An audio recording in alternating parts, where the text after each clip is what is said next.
Disclaimer: the following fanfiction contains moments that may be considered disturbing, especially in the later chapters. Viewer discretion is advised. Applebloom's Mansion by Lucar. Act 3, Part 1. Thankfully, she didn't have any nightmares in her hour of rest.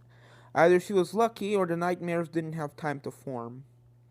Having mostly recuperated from her battle against Bogmire, Applebloom returned to the mansion, not doing much noise to not alert Applejack and the others of her return. She returned to the hallway of the first floor, Bogmire's key certainly opening one of the last two doors here. It certainly didn't open one of the doors in the basement because, from what Crystal Ball said, the basement should be the last floor to explore since the last room was in it. And then she heard hoofsteps. Darn. She quickly entered the closest closet in the hallway and listened, waiting for the hoofsteps to get away. Then she felt some pony breathing on her neck. Slowly, she turned her head. "Hey there, nice hiding spot to play hide and seek, huh?" Pinkie Pie said. "Paf, bonk!" Hey, is somebody in there?" Rainbow Dash asked upon hearing some noise coming from the closet. The door of the closet opened, and out of it came Pinkie's hoof waving at her. "It's just me. I'm playing hide and seek with the ghosties, but now I must stop talking or they'll find me." "Oh, okay," Rainbow Dash replied with a roll of her eyes before she moved towards the foyer. But then after some steps... Wait a minute, since when Pinkie talks like Applejack? She returned to the closet and opened the door, only to find Pinkie Pie knocked out. Again. Applebloom was now in the dinner room, behind the door, listening as Rainbow Dash ran away, probably to find the others and warn them. Thankfully, she went to the foyer, meaning that the others are probably on the second floor. So rapidly, she exited the room and tested the key on the first locked door she saw, at the right at the fork. Not working, she quickly went to the locked door at the end of the hallway besides the bathroom, and this one opened.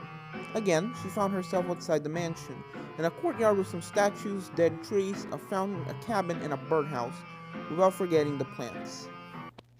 She slowly advanced, ready to be attacked. Then, as she passed beside a plant, out of it came a ghost of a shear, the gardener. Applebloom quickly jumped back to avoid being beheaded by the shear of the ghost gardener before she readied the poltergeist to not give him another chance, but then two more ghosts appeared. This time, deers. Using their magic, they raised vines from the ground and sent them after Applebloom. Applebloom quickly pressed the button to catch the gardener and let him drag her to escape the vines. With some jumps and quick dodges, she was able to avoid the vines until the gardener was captured, his shear falling on the floor.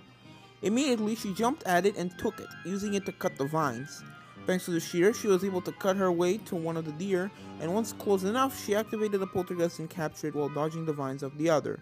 With the first deer gone, she repeated the process for the other one. Strange fish ghosts then started to come out of the fountain, floating around before diving at Applebloom. While she was busy capturing those little ghosts, 4 earth ponies, 3 pegasi, and 3 unicorns appeared. Applebloom started to run around the courtyard while continuing to capture the ghost fishes, attracting most of the other ghosts into a single group as they chased her. When she caught the last fish, she immediately faced a group of ghosts and activated the poltergeist, getting the 4 earth ponies, 2 pegasi, and 1 unicorn at the same time.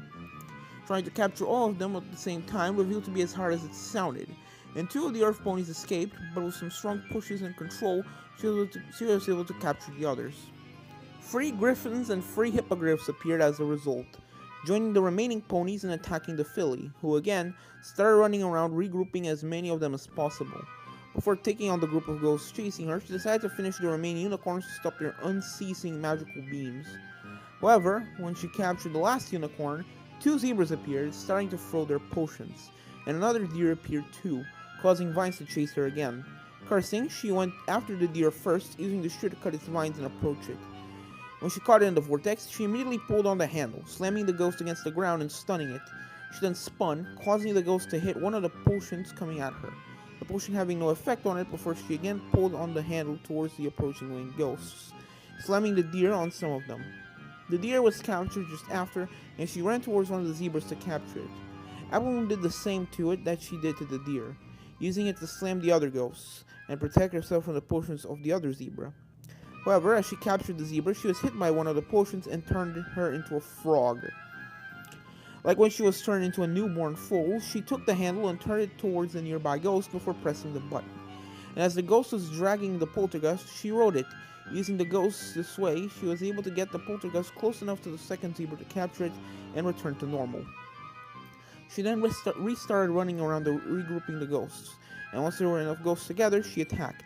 This way she captured all the ghosts rapidly, despite the appearance of 4 spear ponies, 2 orc ponies, 1 pegasus, and 1 unicorn, and 1 spear griffin. But now elemental ghosts appeared. 2 of each element she fought until now, half of them unicorns while the other half were griffins. A fat pony with bananas also appeared to make her life harder. She targeted the lightning ghosts first, but she saw the water ghost approach the fountain and use its water to send big streams of water at her. Thankfully, she was able to hide behind a cabin, and once the water stopped coming, she went after the water ghosts before they could restart, making sure to catch the 2 of them at the same time. She then again went for the lightning ghosts, circling around the fountain to not be hit by the projectiles. Before long, all the elemental ghosts were gone. The fat pony remained, but before Applebloom could run towards it, another fat pony appeared, along with 4 diamond dogs and 3 minotaurs, and 1 creature that had the lower body of a pony and the upper body of a minotaur. Oh, Celestia, it doesn't end! She didn't know where to start, so she went for her original target, the first fat pony, which was just beside one of the diamond dogs. She trapped the 2 of them and was able to capture them before the others came. But then, she felt herself being drained and looked around. She spotted a half pony, half minotaur, mouth open, absorbing something coming out of her. It seemed dangerous, so she ran away to attract the ghosts and circled around them to target the creature. It was strong and was easily able to drag her as it tried to escape, but Applebloom was able to hold on, avoiding the banana peels until it was captured. She then could feel whatever was drained from her returning. Professor, I just captured some weird creature, part pony and part minotaur. That was draining something from me. You know what it was? No way, a centaur? You're capturing some impressive ghosts, young one. While Smart Spirit was talking, Applebloom ran to the ghosts chasing her and targeted one of the minotaurs, deciding to catch the ghosts one at a time because of how strong they were. Be careful when you encounter them. Centaurs were known to have the ability to drain magic and add it to theirs, making them one of the most powerful races of the world. Thankfully, most of them were peaceful, but it means that from now on, if you encounter centaurs, you should target them first before they drain you. You can use the poltergeist without magic, but ponies drained of their magic tend to be weak and vulnerable. Applebloom felt a chill creeping her at this as she was now capturing a diamond dog.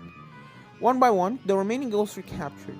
Applebloom was forced to be careful not to get grabbed and strangled by the dogs or to avoid the shockwaves of the minotaurs, without forgetting the banana peels of the darn fat pony, which were starting to be everywhere. But finally, she got the last ghost, only for a swarm of parasprites, 2 cockatrices, and 2 manticores to appear. By right, I swear to God, when I reach you, I'll make you regret being born! She put the poltergeist to red and started sucking up the swarm of parasprites, making sure not to look at the cockatrices to remain far from the manticores, using the cabin and statues as obstacles. When the cockatrice still almost managed to look her in the eyes, she closed them just in time, stopped sucking up the parasprites, and attacked the beast, quickly capturing it. She finished the remaining parasprites, then saw that the manticores were beside each other, about to jump at her. She then returned the poltergeist towards them and trapped the both of them, still remaining careful of the second cockatrice. With the poltergeist still in red, it didn't take long to catch the 2 beasts despite their strength. But by now, the poltergeist was almost at the breaking point, so she quickly put it back to yellow to capture the cockatrice. And finally, the key appeared, falling in the fountain. She swore she could hear Little Ghost laughing. Grumbling, Applebloom decided to keep the shear just in case, and went to the fountain and searched in the water for a few minutes until she found the key. Using it, she was able to open the door at the other end of the courtyard, entering a room that was clearly made for sportive ponies, with punching bags and weights to lift. And the ghost of an orange, buff stallion with a blonde mane was lifting 2 of the weights. The stallion, Topaz, could easily compare to Big Mac in terms of bulk. On the floor was his body, the head replaced by 2 weights above a huge puddle of blood. Eek, the guy got his head crushed between 2 weights. At least, his death wasn't as painfully horrible as most of the others. But Topaz wasn't the first bulked ghost that Applebloom was facing, so she wasn't impressed and was already ready to deal with him. But Topaz also heard her entering and turned to her. Glaring at her, the muscled stallion took two of the weights and started slamming them together as he slowly floated towards Applebloom, threatening to crush her head between them, just like he. So, Applebloom ran around him towards one of the punching bags and bucketed at Topaz's face, stunning him a little. Acting quickly before he could recover, Applebloom captured him. As she fought, the stallion put up a good fight to escape the vortex and avoid the weights and bags and all. It was easy to slam face first into an obstacle, but Applebloom was able to avoid them and to keep the ghost trapped. And before long, he joined the gardener and the crystal inside the poltergeist. However, to Applebloom's surprise, two keys appeared. What? Then, Little Ghost appeared. Oh, one of the keys is for the door to return to the hallway, so you don't have to pass by the courtyard each time, she said before disappearing. Ah, the last locked door. Of course.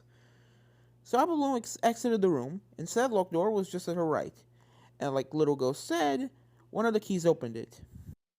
And at the other side, Twilight and Sweetie Belle saw her opening it. Oh, for the love of... Applebloom, we finally found you! Sweetie Belle shouted happily. Join us! She closed the door. She could take the stairs behind her and go to the second floor to escape them, but at this time she would just reach a dead end. So she returned to the room where she fought Topaz before exiting into the courtyard. Not deciding to try her luck with the cabin, too obvious, she continued to the first door, and behind her, Twilight and Sweetie Belle were entering the courtyard. Passing the door, she returned to the hallway, paying attention that no pony else was here. Finding no pony, but hearing approaching footsteps, she entered the closet she had used to block the room with the instruments, making sure that this time, Pinky wasn't in it. Just after she entered it, she heard the door to the courtyard opening. Applebloom closed her eyes as she heard these footsteps coming closer. Trying to control her breathing despite her panic as she heard, Applebloom! Applebloom! Where are you? Slowly, the footsteps came closer and closer, and Applebloom had to put her hooves in her muzzle to force herself to not make any sound. They suddenly stopped just in front of the closet, and then the door opened. Found you, paff! Applebloom quickly punched Twilight before bolting out, pushing Sweetie Belle out of the way. Applejack and Fluttershy were then coming from the fork, spotting her running away back towards the courtyard. Applejack looked at Twilight as she recovered from the punch, and the two nodded before the two groups ran opposite directions. They'll trap her in the courtyard. Applebloom was running in the courtyard towards Topaz's room again, and she was quickly followed by Twilight and Sweetie Belle. However, as she approached the door, it opened, and Applejack and Fluttershy passed it. Applebloom was forced to run back towards the fountain until she was trapped between the two groups of ponies. Before she could think to jump in the fountain, Twilight caught her in her magic. We caught you! Bad news for her, she was too close, so Applebloom punched her right between the eyes, making her drop back on the ground. Hey, you don't hit ponies like that! Applejack reprimanded angrily. Sorry, sis, but I don't want to get brainwashed. At that, Applebloom turned the poltergeist to red again and pointed it at Sweetie Belle. No, please, not again! She shouted in panic. Y'all give me no choice! Using the poltergeist, Applebloom lifted Sweetie Belle and spun on herself, making her hit the head of the three mares before dropping her friend just above the water of the fountain. As the mares were on the ground, Applebloom lifted Applejack before slamming her on Twilight. Rapidly, she then ran back towards the hallway and entered the bathroom, jumping in the bathtub and hiding behind the curtain before lying down. 1 minute later, she heard footsteps passing, some calls, and after a moment, silence. Waiting a few more minutes, Applebloom eventually exited the bathroom, checking that no pony was in front before she slowly joined the stairs to the second floor by passing by the courtyard and by Topaz's room. In the courtyard, she almost was seen again by Spike coming from Topaz's room, but she was able to hide behind the cabin before she spotted her. Eventually, Applebloom was able to climb the stairs to the second floor, reaching two doors, one in front of the stairs and one at her right, that the remaining key opened. The new room she entered had two tables with tea sets and a frozen bucket on them, as well as two cabinets on the opposite walls. In clear, there wasn't much place to move, which may be problematic, as the ghost of a red-furred, green-maned, very old mare was here, just drinking some tea. Applebloom remarked that she had a cutie mark of a scalpel ripping an apple open. When the ghost spotted her, she smiled and started speaking with a Manhattan accent. Well, Hello, little one. Nice meeting you. My great-great-great-great-great-grandniece. Applebloom tilted her head in confusion. Who are you? Wait, you're an apple, right? The mare nodded. Yes, my name is Applejack. Yes, like your sister. And for your information, I was a doctor, she said with a chuckle. Applebloom started remembering her family genealogy, trying to find a great aunt named Applejack who had probably lived in Manhattan and was a doctor, but she drew a blank. Weird, I never heard of you. Again, the mare chuckled. It's no wonder. I did in my life some actions that, disgusted our family. I doubt they talked about me to their descendants. She took a sip of her tea again. Maybe your friend can help you find out. I'm certain that he must have heard of me.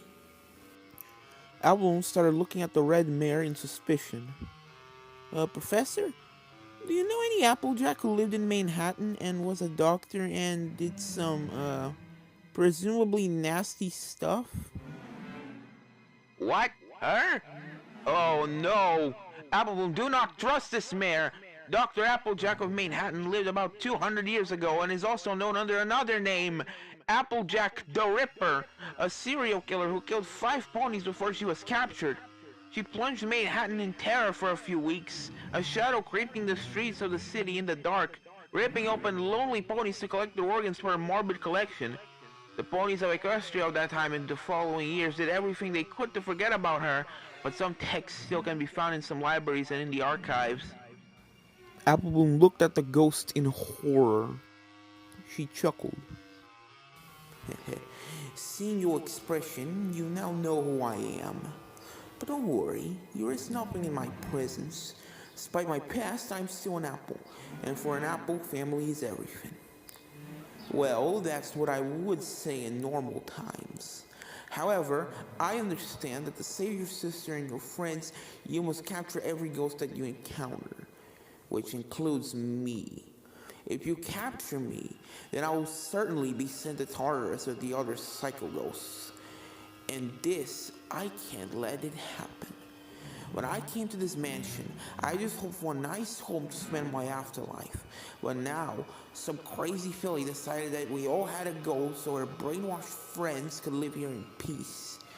How unlucky. She took a scalpel.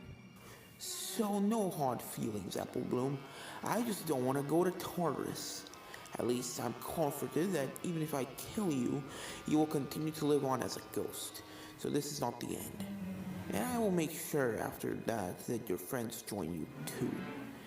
And I wouldn't mind having some family to spend my time with here. As she talked, mist came out of the frozen bucket, rapidly plunging the whole room in it. By the time she stopped talking, Applebloom could almost see nothing, and she was freezing. She took the handle of the poltergeist and looked left and right, trying to spot her crazy, great times whatever aunt. After a few seconds, she decided to run toward the corner to better her chances. But she forgot that ghosts could traverse walls. After a full minute of nothing happening, she suddenly felt the scalpel around her neck. Time to sleep, little one. This little sentence to Jack's sadism saved Applebloom's life. She got enough time to react, punching the scalpel from her neck before running, turning around and activating the poltergeist. However, Jack also reacted quickly, moving away as soon as Applebloom moved, so the filly wasn't able to catch her. However, she saw how the poltergeist was sucking up the mist, and she approached the frozen bucket to suck up the mist coming from it, while also sucking the mist already in the room. She also made sure to spin on herself regularly to not be surprised from behind again. Before long, most of the mist in the room was gone, and with another quick spin, Applebloom spotted Jack at the opposite corner of the room, cursing. Rapidly, Applebloom went after her, and before Jack could escape, she pressed the button again, catching her in the vortex. Like all the other ghosts, Jack struggled to escape, but even if she was an apple, she wasn't as strong as an apple farmer. No, I won't go. I already paid for my crimes. I lived 80 years of my life in a prison alone. I don't want to. After several seconds, she finally lost her strength and was captured by the poltergeist. Applebloom looked at the handle with a frown before saying, The professor will decide what to do, yeah. But know that if he had let yourself get caught without trying to kill me, there's a good possibility that he would have released you. Now, I'm not sure, but you're right about something. You're an apple, and for an apple, family's everything. So I'll give you a word to the professor for you, right, Professor? What do you think? Yellow Crystal? Well, in one hoof, she already did get punished for her crimes. Over 80 years old in a prison until she died of old age, that's not nothing. Of course, nothing can repay the 5 lives she took, but at least she was punished according to the law. But on the other hoof, she tried to kill you, her own 5 times great-grandniece. But we also probably both know how stupid ponies can be when they are scared.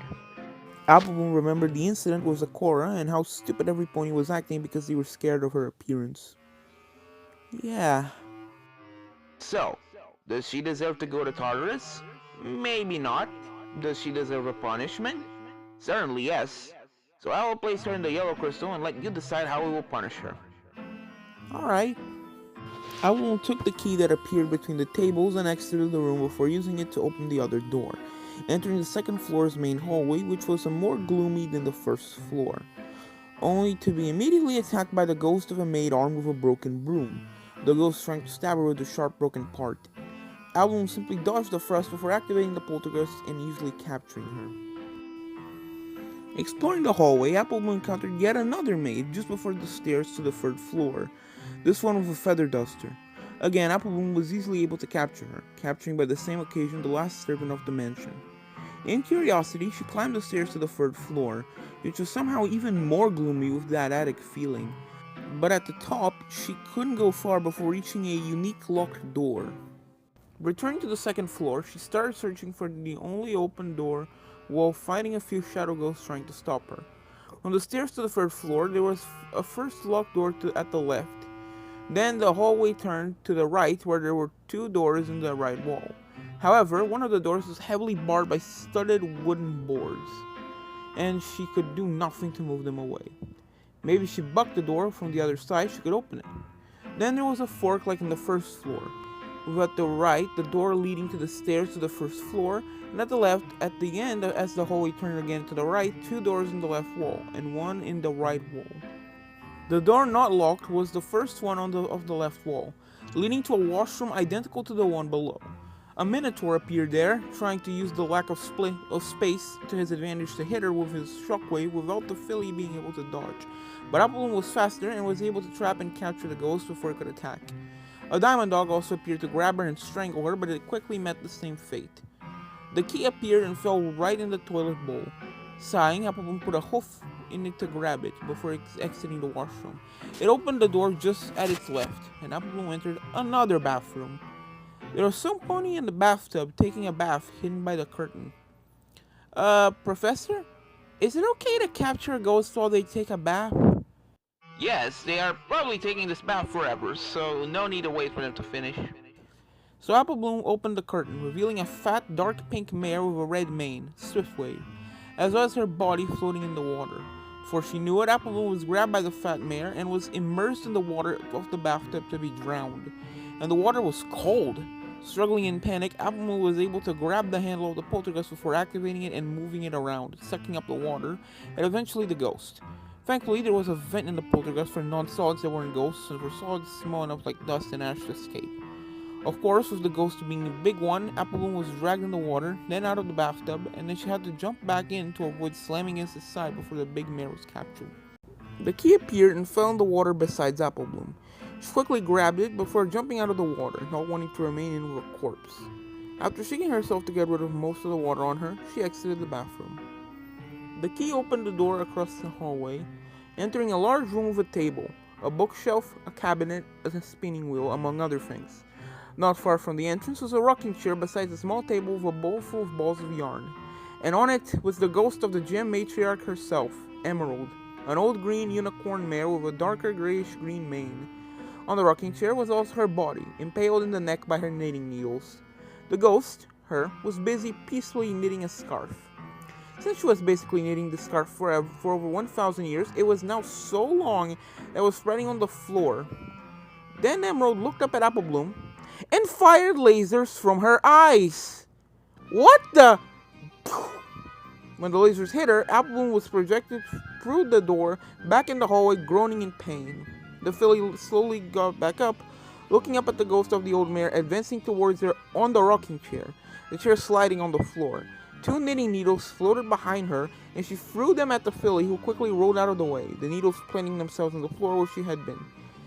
They rapidly floated back to the granny, and she fired more lasers at the filly, forcing her to run away. Professor, ghost granny with eye lasers, what do I do? What? Seriously? That was the high-pitched noise? What do I do? Avoid the lasers and get close enough to catch her, I guess.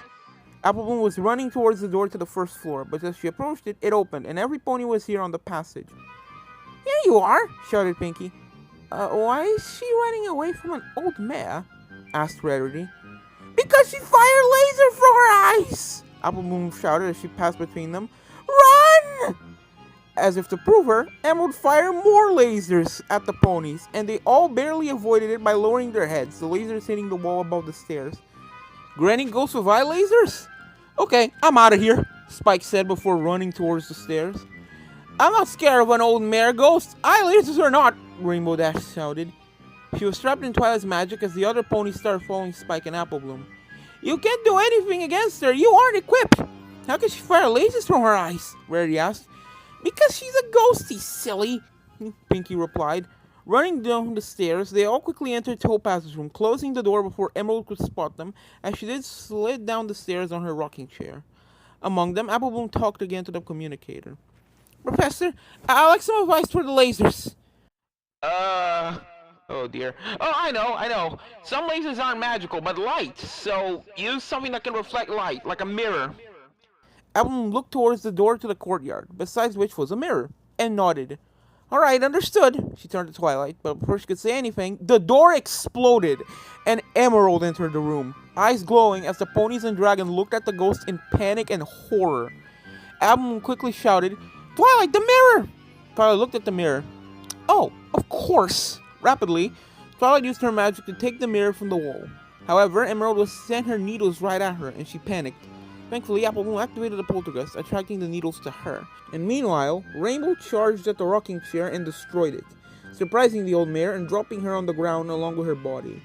Emerald, however, looked up towards the cyan mare and fired her lasers, only for Twilight to levitate the mirror right on the way, deflecting the lasers back at the granny. The lasers hit her and propelled her backwards, stunning her, and Applebloom rapidly took the occasion to run at her and capture her, ending the madness. Applejack and the others all sighed in relief, looking at each other in joy. Nice teamwork, every pony, the apple mare said. We did it! We defeated the crazy ghosty granny, Pinky shouted. Now we can have Applebloom join us, Scootaloo shouted. Hey, right, Spike said. Applebloom. They all looked back at where Applebloom was, only to see that she wasn't there anymore. Oh, she already left, Fluttershy said. After her, Rainbow Dash shouted. She probably returned to the room of the ghost on the second floor to get the next key. Let's go, Twilight said. So they returned to the second floor, going to Emerald's room. However, when they entered it and looked around, they could not spot her anywhere. They looked under the table, in the cabinet, even in the chandelier, but they didn't find her. Weird. I would have sworn she would have returned here. Or she thought that you would think that, so she went elsewhere, Pinky said, making Twilight groan. They exited the room to start searching the mansion again, leaving it empty. Or so they thought. About 1 minute after they left, Applebloom emerged from a bundle made of the scarf, key in her possession. I can't believe I was able to get away. Well, leave it to the matriarch of the Gem family to give you the hardest time. She didn't have the spiritual power of her little sister, but she certainly had some power. Applebloom exited Emerald's room, carefully traversing the hallway to find the door that the key opened. Not seeing any pony in the hallway, she tried on the door next to the bared one, and it worked. Almost as soon as she entered the new room, entirely painted like a checkerboard, except for a large circle with a pentacle at the center, 5 candelabra at the extremities of each branch, a fire unicorn ghost appeared. But instead of attacking Applebloom, it lit up the candelabra one by one. Having a bad feeling, Applebloom ran towards it to capture it, but the ghost of a diamond dog appeared on her way, blocking her. She was forced to deal with it, and the fire unicorn could finish lighting the candelabra. When the last one was lit, as Applebloom captured the diamond dog, the fire unicorn disappeared, and the flames turned purple. The fire unicorn then came back to attack Applebloom, while other 5 ghosts, all cloaked ponies, appeared around the pentacle, starting muttering words that the filly couldn't really hear. Applebloom could quickly finish off the fire unicorn, but before she could attack the cloaked ponies, more ghosts started to appear to stop her. Before long, a chilly wind appeared from nowhere and started circling the center of the pentacle, the purple flames extinguishing. And then, a dark form appeared above the pentacle, and the room suddenly felt as if it was winter. With a dark laugh, the 5 cloaked ponies then disappeared, and as the filly finished the last ghost standing in her way, the dark form turned to her. It was a cloaked pony as well, but the limbs that Applebloom could see coming out of the cloak were skeletal, and its cloak was shredded, and yet, somehow, all the rest of its body was shrouded in darkness, and the air itself seemed to freeze around it. And pure terror was filling Applebloom as she could feel the thing stare at her. Professor? 5 cloaked ponies invokes a cloaked skeleton pony ghost thing, and it seems evil. Really evil. And everything's freezing. She was answered by silence. Professor? Dear mother of all, He said. a wraith? Hey, what? The thing, a wraith apparently, suddenly shrieked. The scream was like nothing Applebloom had ever heard before, chilling her to her bones, to the point that she urinated out of fear. It was cold, hateful, and evil. Yeah, that's definitely a wraith. Listen, Applebloom, wraiths are very dangerous. They are powerful ghosts of ponies that are pure evil, wandering the darkest parts of the world and harming anything they encounter, nothing remaining of when they were alive but their hatred. The very coldness of death and darkness follows them everywhere they go. Even other ghosts are safe around them. Wraiths can harm them like they can harm living beings, bringing them to eternal suffering. If you fight this wraith, Applebloom, you have to win. If it remains unleashed in this mansion, not only will it kill and make you horribly suffer for all eternity, it'll do the same to anything living or dead in this mansion, including your friends. And it may actually gain enough power to seal the curse, and then who knows what could happen. Again, the wraith shrieked before raising a hoof towards her. A purple aura wrapped it before a purple beam was shot at her. Applebloom jumped out of the way, and the beam hit the floor where she had been. From the impact point, dark crystals sprouted. The wraith then charged towards her, hoof raised, crystals sprouting from it to form a sharp claw, shrieking again. Despite the terror that the shriek caused her, Applebloom was able to move and put the handle of the poltergeist in front of her to block it. The wraith then raised its other hoof, also forming a claw of crystals, and Applebloom jumped back to avoid it before quickly activating the poltergeist. The wraith was caught in the vortex and with a shriek started struggling to get away.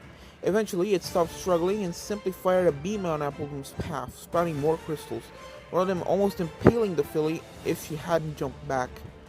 With a wave of its hoof, the wraith lit up the candelabra again in purple light, giving the room some light, before it suddenly sank into the floor. Applebloom looked around to spot it when it could come back, but then she saw something that froze her blood. The wraith's shadow about to slash at her own shadow. Applebloom jumped away, only for her shadow to still be slashed in the extremities of the wraith's claw, causing a small scratch to appear in her flank, hurting like Tartarus. The wraith returned to attack her shadow again, and Applebloom, despite the pain, quickly got an idea. She ran to the candelabra and used the poltergeist to rapidly turn all of them off, before doing the same with her flashlight, plunging the whole room in darkness. And in darkness, there are no shadows. Waiting a few seconds, she turned her flashlight on again and quickly looked around, spotting the wraith now out of the floor and about to slash her again. Before it could attack, Applebloom activated the poltergeist, stopping it. This time, she used all her strength to pull on the handle and slammed the wraith on the floor to weaken it. Then did it a second time and a third time, making sure that it couldn't use the magic. With one last slam on the floor, the wraith was finally lost its strength and was captured. Strangely, despite Applebloom not having captured the 5 cloaked ponies that invoked the wraith, the key still appeared. Darn, this meant they could come back to invoke another wraith.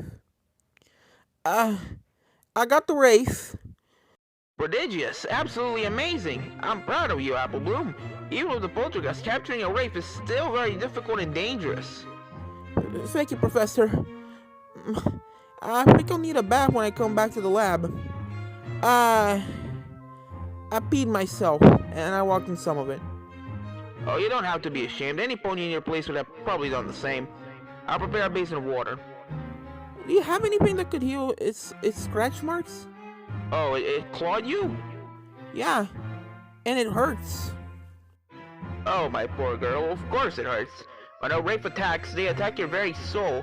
That pain you feel is the pain of your soul being hurt. And I have nothing to heal that kind of pain. I didn't expect that we would encounter a wraith.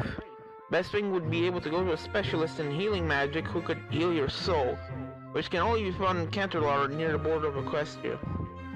Would it heal by itself? Yes, don't worry, but it will take some time. Well, it's just a small scratch on the flank. I should be able to continue. And I'm already almost done with the second floor. Still, be careful. But now I wonder, was Bugmire also some kind of wraith? Well, I would say that Bugmire wasn't a wraith, but certainly had some similarities. Probably because it was also so much different. It didn't even seem to come from this world, so Bugmire was just an evil, powerful ghost that had some similarities to our wraiths. Sub-wraith? Wraith-like? I have to think about it.